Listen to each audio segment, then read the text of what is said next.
Jack Briers, 23, and I'm a tattooer.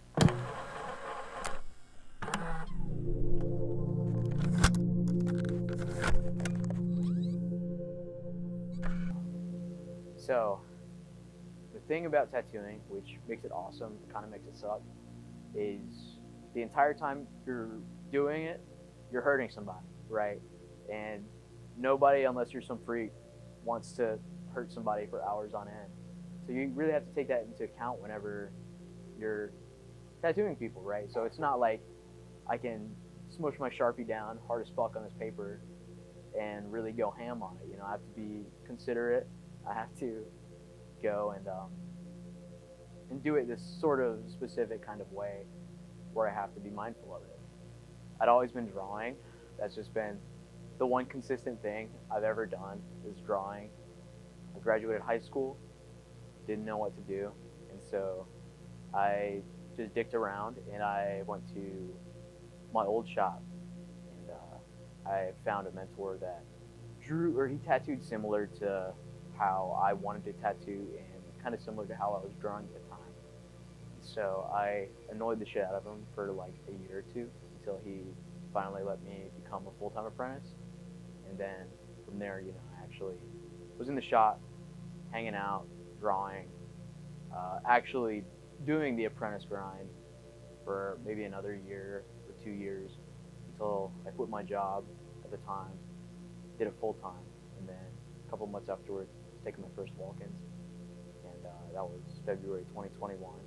Now it's November, almost December 2023, so coming up on 3 years. It's cool being able to say that I draw pictures for a living. You know, that had always been a dream I wanted to pursue, was being able to draw and getting paid for it in a roundabout way. That's what I do. I like not having to grow up quite yet. I think it's super sick just being who I am genuinely and not having to bend to those expectations in a way. Decorating myself in skin stickers, my station in stickers, drawing all over people for a living. Shit's pretty cool. There's not a lot to dislike. In any scene, there are going to be posers, and I feel like tattooing is one where that is a thing, and that shit sucks because I feel like it kind of makes the industry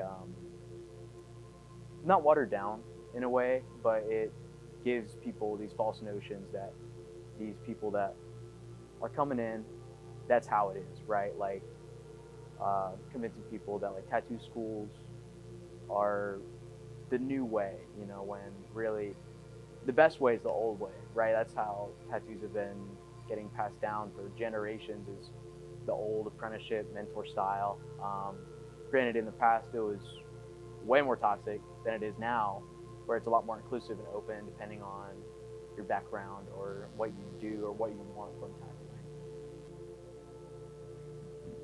I would say the tattoo community is welcome if you do things in the correct manner, which can be unfair if you don't know anything, if you don't have anything preconceived about it.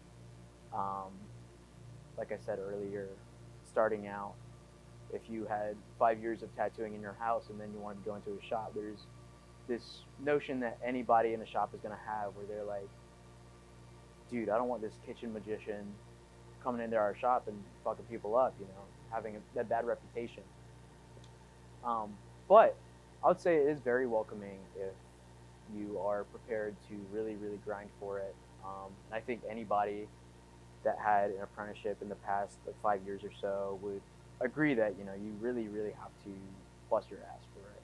It's not something that's handed to you, right? Or at least it shouldn't be handed to you. I mean, the things that we do are permanent, right? So it's not like in a year that tattoo's going to go away and it's, you know, it's lost to the void. I mean, these things stick around. There are tattoos that I did in my first week that I don't want walking around that are still walking around. And that's just part of it, you know. I mean, in the field of permanence, you really have to be careful with how you do things, and doing things right at the start is very welcome.